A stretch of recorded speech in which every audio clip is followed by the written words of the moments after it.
Hello everybody, so I'm here with you tonight to give you a couple of tips and show you a couple things about how to track your macros and make it so it's not totally miserable, because it is a little bit tedious. So I want to share with you the things that I've learned that make it a little bit easier, and again, this isn't going to be a long-term thing. I definitely don't recommend it for like a lifestyle, although if you choose to do that, that's totally fine. But just some tips and tricks to help you get through, say, about 4 weeks or so of macro tracking, because it's a really, really useful experience, and I really hope you guys learn a lot through it.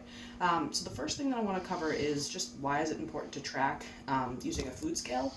So I made you guys go out and get a food scale like this one that has a power button, a unit button, and a tare button. And the unit we're going to be using primarily is grams, so we're talking about weight of the foods that we're going to be eating.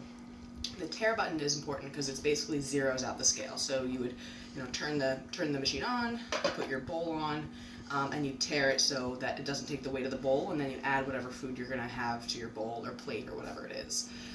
So the reason why the food scale is so important is because portions are really deceiving.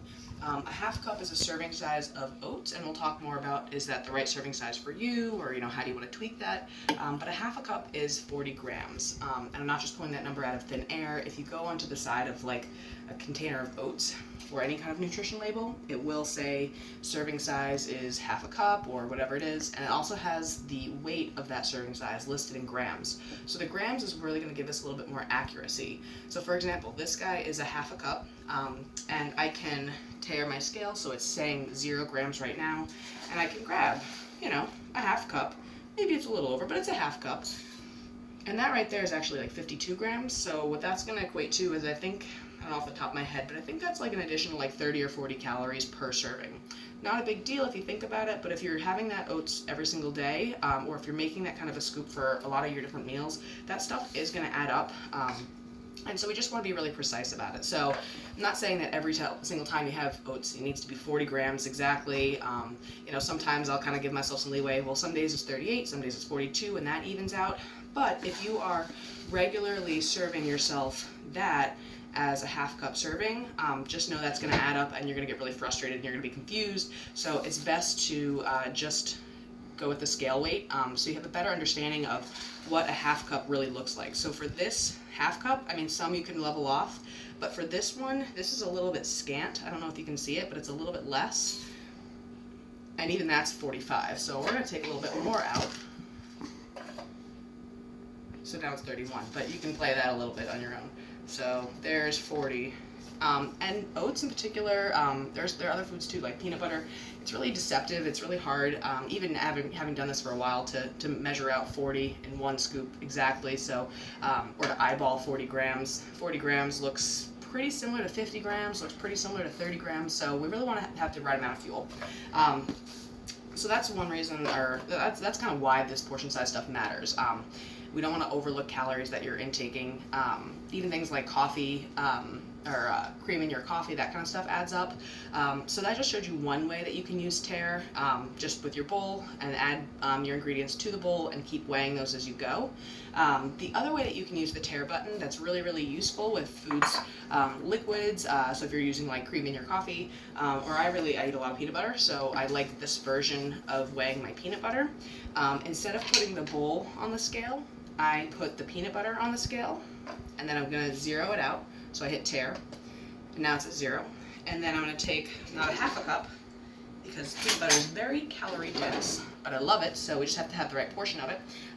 So what I'm going to do, instead of using it and measuring my bowl, I'm going to take it out of the just the guy right here, right out of the jar.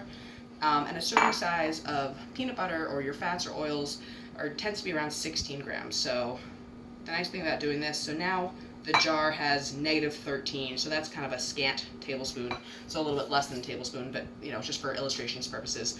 The nice thing about doing it this way, I know exactly how much I've taken out of the jar, so if I decide to lick that spoon, it's all good. It's been accounted for. So I guess someone will have to eat this peanut butter. I don't really know what's going to happen with that. We'll just save that aside for later. So those are the two ways to use the tare button. You can either put your plate or bowl on there, measure food as it goes in, or you can use, if it's something that's harder to measure, like this would be really hard to weigh out, something like peanut butter, something like cream in your coffee, something like olive oil. It's really, really nice. And olive oil is a big one too. If you're not measuring your olive oil, you can use an olive oil spray, and that works really well. You don't have to worry about weighing that so much. But if you're using olive oil to cook, I definitely recommend weighing your olive oil, hitting tare, using whatever olive oil you're going to use to cook or dressing or whatever it is. This works well for salad dressings too.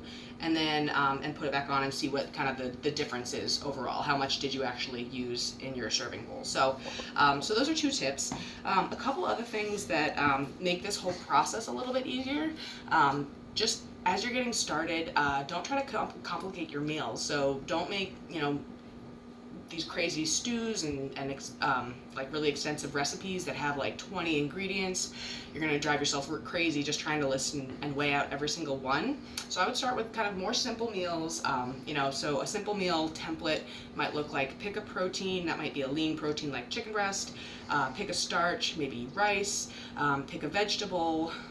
Pick, spinach, let's say, and then pick some kind of a healthy fat or something that you're going to use to cook all that in, or dress it with, or something to make it tasty. So then you just have 4 ingredients to weigh and measure, as opposed to using a big recipe that's going to require like a dozen. So that's something that can make this a little bit easier in the beginning. Similarly, if you have a lot of the same meals in the beginning, it's also really useful. So if you have kind of the same breakfast every day, you can save that in your app and then just reuse that from day to day. So that can save you a lot of time. Most foods, or depending on how they're packaged, if they're packaged with a barcode label, you want to scan that and have that in your calorie counting app. That will also make your life a lot easier. And again, if I eat peanut butter every day, it's saved in there. It knows that I tend to put 15 grams or whatever my portion size is, so it can give that to me readily, and I don't have to type it in fully every single time. So that kind of stuff makes it easier. Another thing that can help make this process a little bit easier is to use pre-portioned ingredients. So things like cheese sticks are kind of pre-portioned, wraps are pre-portioned, even things like desserts. We've got, I love this guy.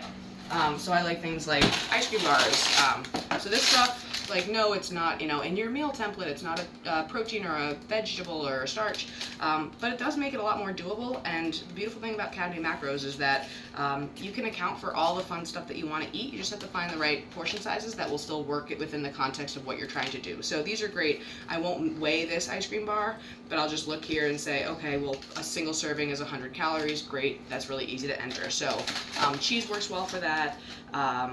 Protein bars are kind of, when you are eating processed foods, that kind of stuff works really well. Anything else you can do? I also recommend, as you're just getting started with macro tracking, try not to eat out as much. You can use restaurant labels, so like if you go to Dunkin' Donuts and you always get coffee, you can definitely go to their website and check out their nutrition data that they have posted and use that. You actually definitely should check it out. You might be surprised. Even something like going from a large to a small or a large to a medium can save you a lot of calories. So I definitely recommend checking those out. But still, if you're going to like Chili's or other restaurants where they do have the nutrition data, you never really know what you're getting until you really weigh it out. So you also don't know the ingredients they're including. So I definitely would encourage you to err on the side of cooking more for the next few weeks, just until you have a really, really good eye for what a 4-ounce serving of chicken is, or what a tablespoon of sauce or a tablespoon of dressing really looks like. Once you have that down, then go back and you can really, you'll go to a restaurant, you'll be served this giant plate of food, and you're like, wow, that's actually probably 3 servings of what I'm used to serving myself at home. So I encourage you to do as much cooking at home as you can stand. I know it does make your life a lot easier, so use convenience foods as needed, but try to limit the going out as much as you can. And when you do, just trying to trust your portion size, your eye for portion sizes that you're developing, and try to make your best guess when you go back, and then add in what you've eaten in your app when you're tracking those. I think that's everything I wanted to go through with you guys. Yeah, so if you have any questions, just let me know. This is going to be an ongoing process. You're going to make mistakes. That's normal and fine and to be expected. You're going to have days and meals that you miss, and that's cool too. Just jump back in and do as many as you can. You don't have to be perfect with all this stuff. Really, you never have to be perfect with anything. So let good enough be good enough, and get your scales out and get it done, okay? Have questions, let me know. I'll talk to you guys soon. Bye-bye.